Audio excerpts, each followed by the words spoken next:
All right. So we have three panelists. Like I said, one just joining us, just real quick. But we'll start down here with Chris Moyer. Chris Moyer, he's our senior. He is the senior director of communications for Visit Detroit. So I will pass it to Chris to give a little intro about himself. Good afternoon, everybody.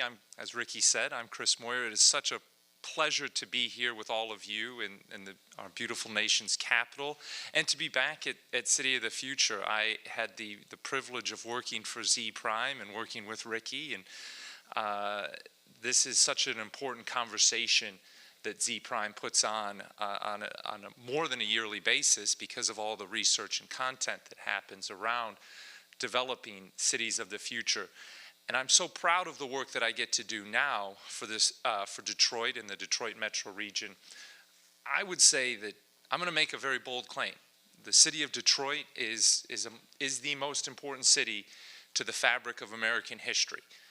People have been living on the Detroit River for thousands of years, but since 1701, when the French explorer Cadillac came down the St. Lawrence Seaway and settled on the north side of the straits between Canada and what ultimately became Canada and the United States and Ontario and Michigan, the city has been at the epicenter of innovation and culture.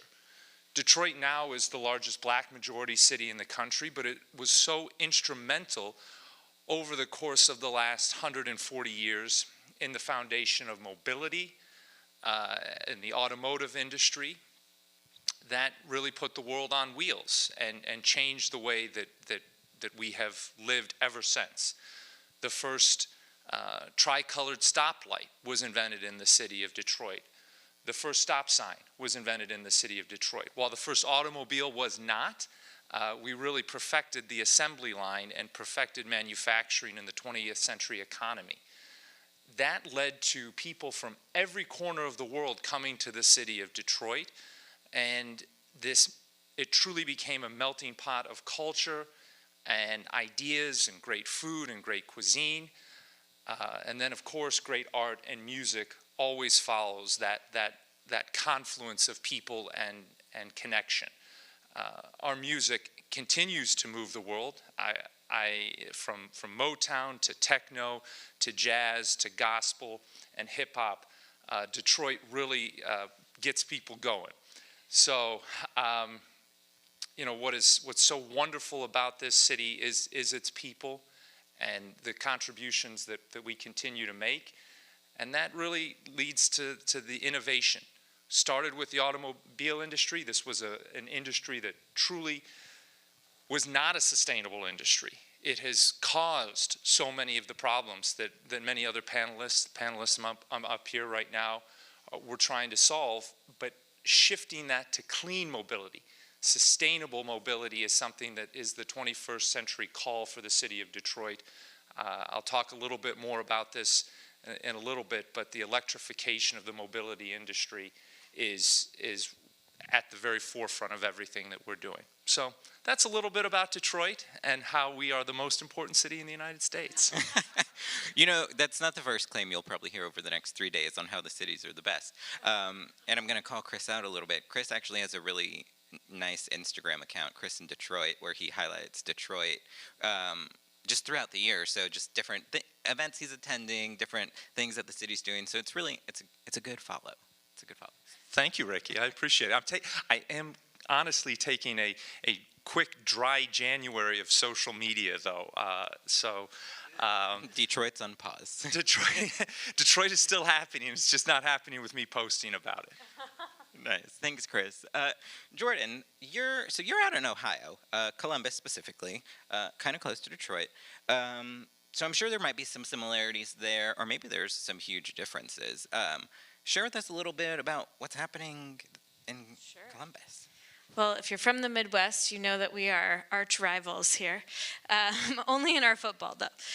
But yes, my name is Jordan Davis. I'm the executive director of Smart Columbus. Columbus is the capital of the state of Ohio. We're actually the largest city in Ohio. You've probably heard Cleveland and Cincinnati, but we don't have the storied history like Detroit because we are bigger than we ever have been. We are the fastest growing city in the Midwest, and the future is absolutely in front of us. So our community has grown in the past decade. We've added thousands of jobs, billions of dollars of capital investment, and we just landed the Intel semiconductor factory, which is a very significant national investment to bring semiconductor manufacturing back to the U.S. It will be a 6,000 jobs and really transform our economy. And so the growth not only has already created a lot of stress and excitement in our region, we're just going to exacerbate that over the next decade. So that's a lot of our challenge, is imagining what the city of the future can be and how do we actually bring it to life with a lot of decisions that we have yet to make. We're the largest city in the United States without light rail. We are one of the more economically segregated cities in the United States, but we also have so many other factors. We have our home to land-grant institution, Ohio State University. We have one of the highest per capita presences of Fortune 500 companies in the country. So we have a lot of scale for our community. We often say what you can do in Columbus, you can do around the world, because it's a really great test market. And so we have a lot of entrepreneurship. We have one of the largest venture capital firms in the Midwest, headquartered out of Columbus, which is over $1 billion of investment thus far. So we have a lot of exciting stuff. What I do, I am kind of the outsourced innovation officer for local government in Columbus. So rather than having an innovation officer inside City Hall, we have all of our smart city and innovation work in an effort called Smart Columbus, which was founded in 2016 when our community won the U.S. Smart Cities Challenge. We were awarded $50 million and predominantly focused on demonstrating and deploying emerging mobility technologies. So we deployed connected vehicles, technology, autonomous vehicles, tons of ecosystem to support shared mobility. We grew our electric vehicle ecosystem by 500%, and we integrated a data platform behind all of that. We've deployed all of that. We've assessed all of it in the market for over a year, and we've sunsetted some, sustained others, but we've really pivoted the enterprise to really be this vehicle to live at the intersection of technology and community good, to keep the city and the government moving ahead and as quickly as possible to keep up with what our community needs to have a quality of life that meets the growth. Smart Columbus, setting the framework for proper cities of the future. Love it. Ava, Baltimore. Secret. Every time I talk about Baltimore, I want to sing Good Morning Baltimore from Hairspray. I don't know if you're familiar. There's probably only like 5 people in this room who are familiar. Please sing with it that. for us. I will sing it all for you. Later, networking reception, concert. Ava, so you're out in Baltimore. You're with the Office of Sustainability in the city of Baltimore. Talk to us a little bit about what you do there and the latest happenings in Baltimore. It's right down the road, right? Yeah, absolutely. Well, we started in the Midwest. Now we're on the East Coast, so welcome. So Ava Richardson, Director of the Baltimore Office of Sustainability. Baltimore is very similar to Detroit in many ways in terms of the demographics. We are a post-industrial city that actually, dissimilar to many cities across the country, has a declining population. We lost 10% of our residents or our population since the 2010 census, based on our 2020 census data, which is a stark statistic considering we are in such close proximity to the District of Columbia, which continues to grow in population. Our surrounding counties are continuing to grow, and we are the largest city in the state of Maryland at around a population of 580,000 people. Definitely being a post-industrial city that has a lot of challenges, I think we could perhaps be one of the most politicized cities in the United States. Politicized by politicians. You hear a lot about Baltimore in the media. Whenever I meet people when I'm traveling, they always talk about The Wire. You know, I'm like, Baltimore is more than The Wire, people. There's so much ingenuity and culture and such a rich history in Baltimore City. And I can honestly say, working in the Office of Sustainability, we have a lot of really creative and innovative things that we're launching as it relates to sustainability and climate resiliency. And we're constantly sharing some of our innovation and some of our progress with other cities across the nation as well as across the globe. And other places want to replicate what we're doing. And so while I acknowledge that the city has a lot of challenges and we are facing some struggles, we definitely bring the ingenuity and creativity and a very kind of solutions-oriented approach to those. I can also share that, I just want to share that I've heard from other cities and people that visit Baltimore or hail from Baltimore from other places, the level of community engagement is phenomenal. It is one of the most community-led models to governance that I think I've ever seen. And many people will tell me this is not how government works, but that's how it works in Baltimore. We have a very vocal population. Everything that we do in our office, it is community engaged or community led. So we can't talk about climate justice, we can't talk about environmental justice unless we are informing or unless we are including the feedback and ensuring that those efforts are led by the intended benefactors. So in the Office of Sustainability, we lead the implementation of critical plans across the city, including our sustainability plan, which covers 23 chapters that range from transportation to the reduction of greenhouse gas emissions, urban agriculture, and other broader citywide sustainability goals. We also implement our climate action plan, which we're currently in the process of updating, as well as a hazard mitigation plan for the city, which qualifies jurisdictions for hazard mitigation funding from FEMA. And we support critical environmental regulatory mandates that include forest conservation, the critical area management that ensures any development done in our floodplain is done in such a way to support climate resilience, as well as supporting special projects and policy implementations, such as our plastic bag ban that went into effect last year, or in 2021 actually, as well as our foam ban and other environmental policies across the city. So we are just a train ride away, so if you get a chance while you're here to visit Baltimore, definitely come and check it out. And I appreciate your love for your city, Chris, but I think, you know, Baltimore is really significant to the history of the country as well. But really, I love cities in general, and I just appreciated hearing the story of both of your cities as well. Baltimore's a train right away. I love it. That's for everyone in the room. So let's talk about cities.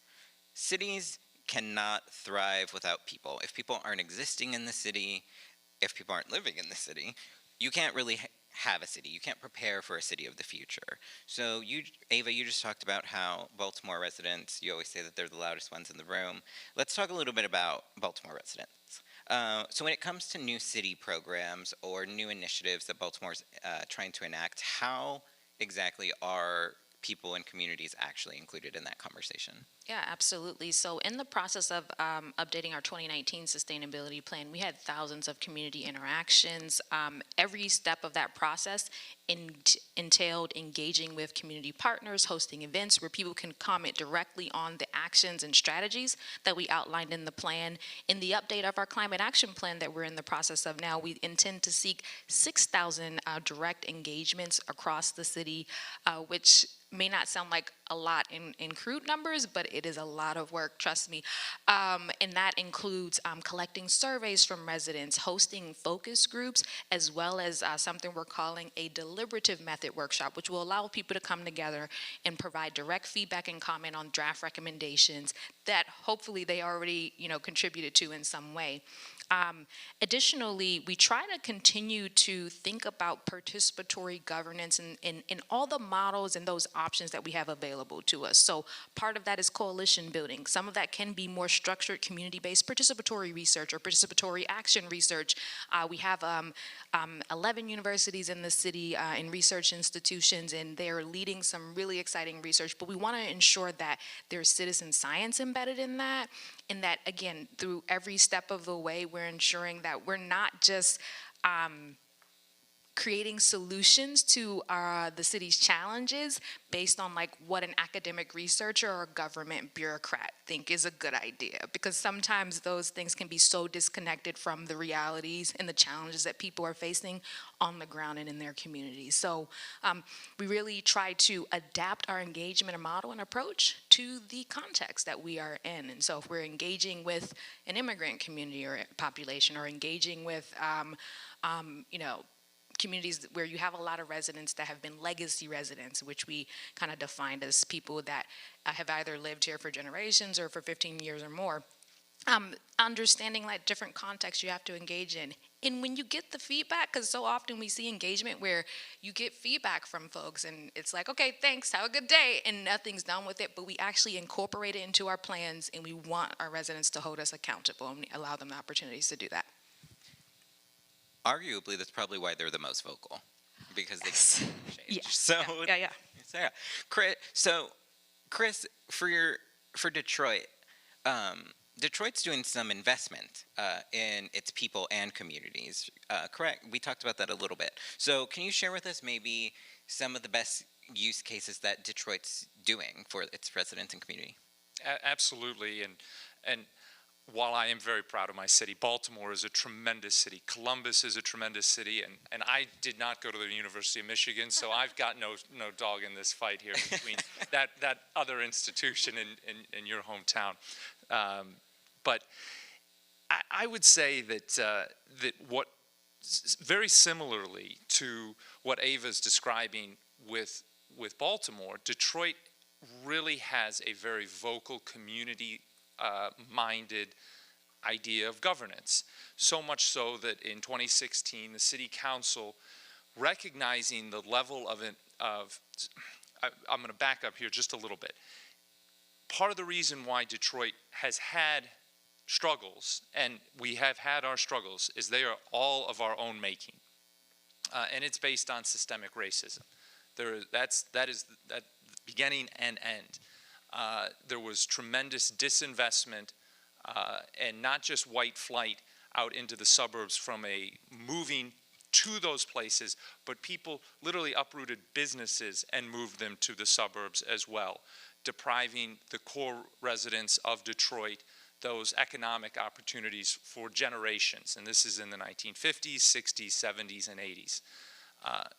Subsequently to that, there was a recognition that we need to reinvest in the downtown. And that investment began back in the 90s, moving sports teams back to the downtown core. Businesses started to follow that. What this led to was an overinvestment in the downtown core, and still many parts of the wider Detroit area seeing disinvestment. So City Council and the mayor at the time, who's still our current mayor, Mike Duggan, recognized that to strategically invest in all the residents of the city of Detroit, there needed to be a community benefits ordinance that would go into place to make sure that when a major development project happens, that the Detroit residents also really benefited from any type of development that happened. And so when this happens, anytime there's a $75 million development or more, or $1 million tax abatement or more, this community benefits ordinance is enacted.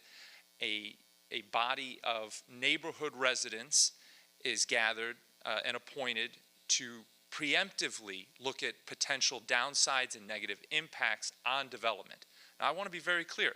Development is good. Development raises people's standard of living, but we also have to ask the question, and that's what this ordinance does, and that's what these bodies do, who ultimately benefits from this type of development. And so with this more thoughtful approach and a coordinated effort to invest in strategic neighborhoods around the city, the vibrancy of Detroit is expanding out into the neighborhoods and to more Detroiters over the last 5 to 6 years, and I see that continuing, because we have two of our biggest development projects in the history of the city. The second tallest building in the city is in the city's history is being built right now. That's a $1.5 billion development. The developer that's doing that is investing hundreds of millions of dollars into the broader community. So it's really exciting to see everybody benefit while the downtown area gets even more investment. And I had the privilege to meet with Mayor Duggan, and he's doing some amazing things in workforce development, and you have a really interesting kind of co-decisioning model around your digital equity. I think Detroit was one of the first cities to put about $50 million into digital equity and really kind of set the bar for the level of investment all of us have to follow. So a lot of really great work there. And what Ava was saying in Baltimore around this resident-led, citizen-led, like decisioning and design process, we're building a similar muscle in human-centered design. We're not the vehicle like our sustainability office at the city is doing the climate action plan, and then we really lead implementation for certain components. And so we're trying to figure out, how do you build a muscle of not just in the ideation phase, but in the implementation phase? Because so much gets lost in translation from, well, we put this recommendation in place. Well, then how do you implement that recommendation? Because the nuance is so important to lived experience and how the system adapts, changes, or rewrites its construction. So we've been trying to build this muscle through thinking about how we elevate lived experience as experts in our design and build processes. Whether that's lived experience councils, or they're paid consultants, or we're spending one-on-one time with residents who have firsthand experience with that type of exclusion or that type of system that we might be trying to design for. Oftentimes the solution may need a technical skill set, right? That means that person's probably moved beyond that maybe lived experience, but how do we create that common conversation? And so it is not perfect, it is not easy, but we are trying to invest in it both in personnel and in processes, and honestly in time, because it does slow down the process. It does change the conversation in your decisioning frameworks. I'm happy to share. Hopefully we'll have more practices to share with everyone, but I really believe in the process. I really believe that it's possible to design in a end user led, but it's not, I don't think there aren't a ton of best practices yet, so. Yeah, no, I'm so glad you highlighted that, Jordan, because it's so true. It is difficult. It is so hard. And while I can say I certainly find value in the process, we struggle with it constantly and I think that's part of it, though. You have to question yourself as you're engaging in this process and really thinking critically and being, very humble, really practicing humility, like, do we get it right? And we get a lot of criticism from our community residents, our coalition members, and it's good because it makes us work harder and makes us really think more strategically and intentionally about how we go about those processes. So when we talk about people, I think one of the first things that comes up in those conversations around people and communities is just various types of data. What do people want? Where are they going? What are their real life experiences? And Jordan, and I'm sure all three of you use data in different respective ways, but Jordan, for you at Smart Columbus, you're using it a little more tactical, I'd say, where you're out in the community taking experiences from these residents. So could you talk to us a little bit about how you're collecting some of that data on the community's needs and how you're kind of helping them transition into this city of the future? Yeah. So we've done a series of different things over the years. But I would say what we have done more recently, especially since the pandemic, because people's experiences and life conditions have changed so dramatically, either it changed and it returned, or it's changed and changed again. And so a lot of it is qualitative. A lot of it is one-on-one. So in our digital equity work, we spent about 100 hours in one-on-one conversations or very, very small group conversations with residents, just listening and understanding in really intimate spaces and ways, not showing things for people to react to, but listening without judgment of how their daily life has changed, what their priorities are, how they're experiencing digital exclusion, and then documenting that and sharing those insights and syntheses that are illuminating things like barriers of trust, barriers of adoption, barriers of information and access that are holding both the system but also individuals back from getting where everybody collectively wants to go. From a quantitative perspective, we've done a lot of various things. So we deployed a connected vehicle environment previously, and so we've had volunteers put onboard units onto their vehicles to interact with intersections, which is allowing a different level of insight around safety in certain intersections. We are monitoring vehicle registrations in a totally different way to be able to understand EV purchasing in order to anticipate EV charging needs. But I have to say, we cannot get sophisticated enough, fast enough, in a more holistic way to really be able to understand and simulate how certain actions will impact where we want to go. I think how we implement is qualitative, 100%. I think what it is we impact, we need more quantitative scenarios, and we have a lot of data gaps in what we understand. Particularly, we focus a lot on the intersection of the public and private sector, and so when the cities set our climate action goals, we're interpreting that as community goals, not just what the city does within their buildings and operations, but what our community does. So we want to influence our private sector to adopt ESG goals and to adopt climate action goals, green building standards. And so how we're measuring that and benchmarking those buildings and seeing that data, we cannot do enough fast enough and put it into one visual. So I'm eager for these digital twins we're going to talk about tomorrow. So. Oh yeah, it's gonna be good. It's gonna be good. Day 2 is action packed. Ava, so Office of Sustainability. Let's talk about them for a little bit. You're using data from various levels of expertise and numerous levels of knowledge. So can you talk to us a bit about how the Office of Sustainability is helping with the city of Baltimore in terms of sustainability planning and what that looks like for the future? Yeah, absolutely. So everything we do is informed by data in some way. We realize the importance of having that data there to inform decisions, to kind of pivot if we need to, or reassess how we're approaching a particular issue or topic. Because we do have a lot of research institutions, Johns Hopkins University, the University of Maryland, Morgan State University, we do have, there's a lot of research going on. Feels like an urban lab at times. And so that does yield a lot of data. But sometimes I think we can get so focused and caught up on data that we forgot why we wanted it in the first place. And we can get so lost in those metrics and it's like, well, did you really have a purpose for this data? Who is this helping? And how are we making the data that we have actionable? So in our 2019 sustainability plan, we have around 200 actions and 80 measures that we track on an annual basis, and we update the progress on those things, and kind of for each of our actions we kind of rate it on a 5-point scale in terms of whether or not it's executed, mid stages, or completed. And so we do update that periodically, and then there's certain things when it comes to the implementation of policy that we track more directly, such as for our bag ban, we track the number of bags that were diverted when it was around 20 million, and so we knew that was good. And we have other different kind of quantitative things that go on. We have this Mr. Trash Wheel and the Trash Wheel family that collects trash out the Inner Harbor, and so there are waste sorts done on that.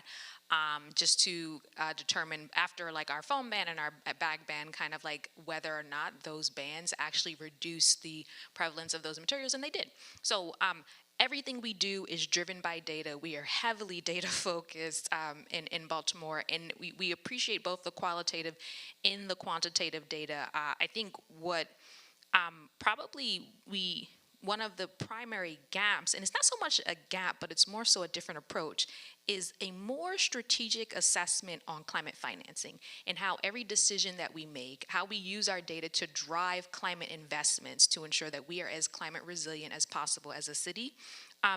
In addition to ensuring that we are considering in our decision making the environmental externalities of those decisions, because each decision has it, right? Each decision has some environmental trade-off embedded in it, but we have to find what that is and ensure that all of our decision makers can incorporate that in their leadership and approaches. And just the last thing I'll say, we are currently working with Johns Hopkins University on a project called the Baltimore Social Environmental Collaborative. And so this was a grant funded by the Department of Energy to do climate modeling and climate analytics. And so we're really excited about this because it'll help us kind of monitor some climate risk and threats across the city related to urban heat, flooding, and other risks, and we're going to be piloting interventions to better understand how best to direct resources in the future, especially when it comes to something like the urban heat island effect. We want to better understand what are the best heat mitigation approaches that we should be pursuing and investing in. What are the best flood prevention approaches that we should be pursuing that could be projected to save lives and save money. So we definitely understand the value of data, but more and more, sometimes I'm like, we just gotta get things done, right? And don't let that be like a hindrance. And I think we are kind of like over dated in many ways, given that we have key performance indicators, performance measures for different citywide plans. And so I think it's really critical for cities to think about streamlining some of their data gathering and collection processes so that there isn't a whole lot of duplication and there's a bit more of a universal assessment and analysis of these metrics that are important to city leadership. Nice. I mean, data doesn't really matter if you're not using it, right? So Exactly. that's great. So, Chris, Detroit. Ford is revitalizing the historic Michigan Central Station. I imagine a lot of data and tech innovation is going to be coming into the space. So can you share with us a little bit about what's coming in your way in Detroit in regards to that facility and maybe some data and tech there? I'd be happy to, Ricky, and I'll just first say that, Ava, one of the things that you said, I mean, so much of what both of you said really resonates with me, but thinking about the trade-offs of what we do. Every single action that human beings have on this planet impacts both the environment and then other people as well. And so we have to make these conscientious decisions that let's reduce greenhouse gases, but that could have downstream impacts on our environment. And so this is something that we're obviously very conscientiously thinking about in Detroit, and it leads me right to this idea of Michigan Central and this grand historic train station, 20 stories tall, built in 1912, really was this great symbol of Detroit's prosperity and then its decline in the 70s and 80s, and it sat vacant for almost 40 years. When Ford bought it a few years ago and started to remodel it.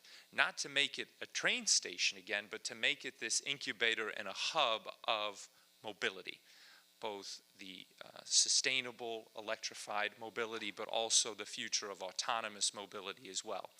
And what Ford realized they needed to do was not just make this about the blue oval of Ford, but to try to create a platform and an incubator space for all types of mobility, artificial intelligence, data development.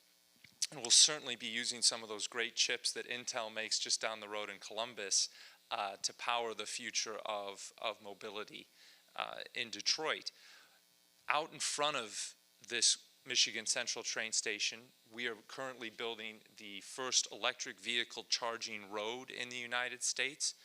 Depending on when we finish it, it might be the first electric vehicle charging road in the world.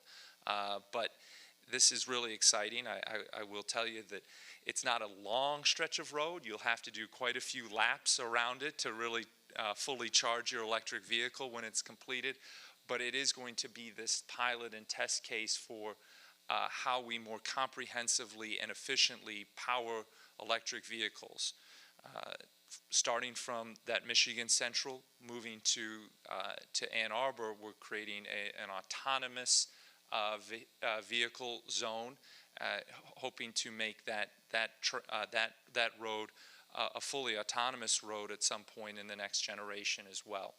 Data underpins all of this, and that's why Ford is making such a big investment. Google is moving into the Michigan Central train station, as well as dozens of other small businesses and incubators, and then it's going to be a mixed-use space, retail, commercial, a small hotel is going to go in there as well. It's going to be truly a magnificent collection of businesses and the community all working together to lead to that sense of vibrancy. You know, it might not be a road that you can charge your car on fully yet, but it's a start somewhere. Like it does. It always has to start somewhere. Right. It's a start to building a limitless city. Yes. So we've talked about people a little. We've talked about data. Let's end on some policy, something that also affects the future of our cities. So, Ava, you can kind of kick us off a little. Talk the city of Baltimore. So legislative policy comes into play a lot, I'm sure, through your office. Can you share with us maybe some best policies Baltimore has adopted, and what do they look like? Yeah, absolutely.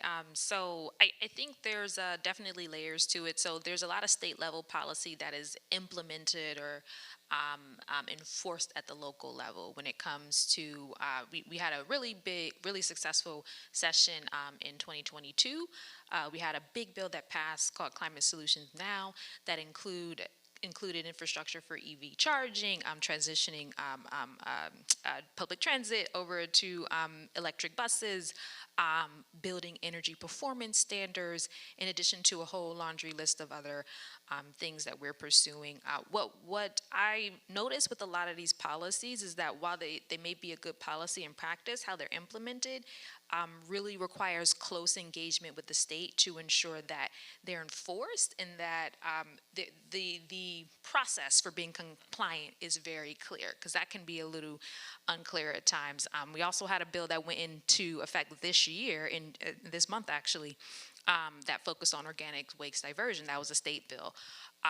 And it applied to large food waste producers. But again, it was a bit tricky to ensure compliance, working with like our state agencies and partners, because in many ways, some of that enforcement can like fall on the local government, and there just wasn't a lot of clarity there. So I think when getting a policy passed is just like one step or one approach. But I'll say we have policies in different forms. A lot of our citywide planning processes, those were initiated because of policies, and they are living, active policies that are approved by our city council and mayor, and they have to be implemented, even though they're unfunded oftentimes. So that's one thing. But when it comes to our sustainability plan and our climate action plan, our hazard mitigation plan, those are living, breathing policies that have very specific, again, actions and strategies that we're pursuing constantly. And again, because we engage our community really intentionally around developing those plans and implementation, I think it really creates a very strong democratic process. There's probably more kind of ambitious policies that we can be pursuing and considering. I think for our end, one of the things that I want to see more is policies that support more circular economy or extended producer responsibility in the waste sector of things, so that we are capturing the full value of all of our waste stream, from construction and demolition waste to plastic bottles and everything else. I think that's a policy area that we really need to move into. But yeah, I think our policies are really progressive and bold and daring, and are going to be more so moving forward. The Baltimore way. Yes. Go. So, Jordan, your policy is a little more, I guess, abstract, if you will, for Smart Columbus. Your team is writing best practices and practical policies for buildings in Columbus and what that looks like. So can you talk to us about what that even looks like and how other cities could use it? Yeah, so as I've mentioned a little bit about our model or structure, we are not a direct legislative body, so we do not, directly write policy. So we operate on an influence model. So a lot of that means publishing best practice documents, toolkits, convening, being transparent about progress so that we can look at who's leading and who's actually starting on their journey. And we do that across the public and private sector. On the private sector, we have what's called the Accelerator Partner Program, which are committed companies that, have either very public ESG goals or maybe they're private companies and have similar climate and ESG ambitions. And so we have a set of 9 goals, and we're very public and transparent about where those companies are on those goals. Everything from installing EV charging, educating their workforce on the benefits of going electric, renewable energy, refurbishing and donating devices, things that will help us close the digital divide, digitalize our community, and help us achieve our carbon neutral goals. And so we're very transparent about that. We produce guidance and toolkits and playbooks and all types of things there. On the public side, our job is to really bring best practices in. So finding best practices in Detroit or Baltimore or others, and using those as examples to build courage, but also to build confidence and that there's other ways to do this and we can do this. A good example is our EV Ready ordinance. We partnered with the city on passing, so we helped them as a lead convener. And the EV Ready ordinance is very ambitious. And it sets requirements that impact both affordable housing and all, truly all private sector development. But those who also operate in really small margins need to find space in their budgets to put EV charging in 2024 into all of their projects. And we used a ton of examples from around the country to build confidence with our community that we're not the first ones to do this. This is the right way to do it. And so we can help in that way. The EVs are coming. And in Detroit. Chris, final thoughts from you on policy. You talked a bit about how Detroit is enacting, some really good positive change for its community. Anything else you want to add to that? Yeah, I mean, I would just add that right now, policy is very much in flux in the state of Michigan. We have for the first time in 40 years, a totally Democratic legislature, a Democratic governor, and all Democrats across the way. And so one of the things that I think Detroit, which has always been, or not always been, but has been a strong Democratic city since the 1950s and 60s, is going to certainly benefit from this more unified approach of how we look at, and I'm not making a value judgment on one party or the other, but I am making a statement that people-oriented policy is going to ultimately lead towards a more cohesive community, and I think that we're looking forward to working together with the state and having a more regional approach, and a more regional approach with the entire region of the Great Lakes region. To really drive some of these long-term transformative steps that need to happen when it comes to climate and transportation and the community.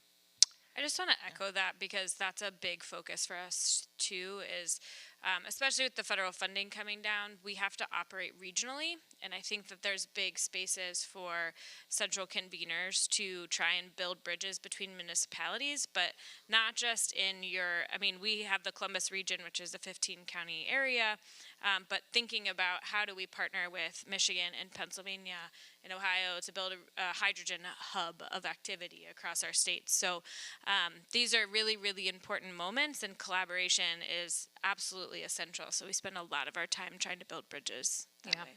And I'll echo that as well. In Maryland, we elected our first African-American governor, who was inaugurated on the 18th. And so we're really excited about that. But this is definitely an administration we're excited that will have more progressive and visionary approaches for how its largest city plays into the broader picture of how the state continues to be successful. I think that having that connection, or just having that that continuity and that kind of shared vision between the local and state government makes all the difference, especially in a federal administration that supports a lot of these climate and more progressive policies. Nice. Well, we're right at time, and we've talked about people, we've talked about data, we've talked about policy, and we've talked about creating limitless cities on the rise. So please give it up for our panelists from Detroit, from Baltimore, from Columbus. Right after this, as this is our last session of the day, but we invite you all to join us upstairs on the second floor to for our networking reception. It's right out here, outside of these doors, and right up the stairs. We'll have some light refreshments and some people to chat with. So thanks for joining us today, and we'll be happy to see you all here bright and early tomorrow morning. And thanks again to our panelists. Thank you, Ricky. Thank you all. Have a good rest of your evening.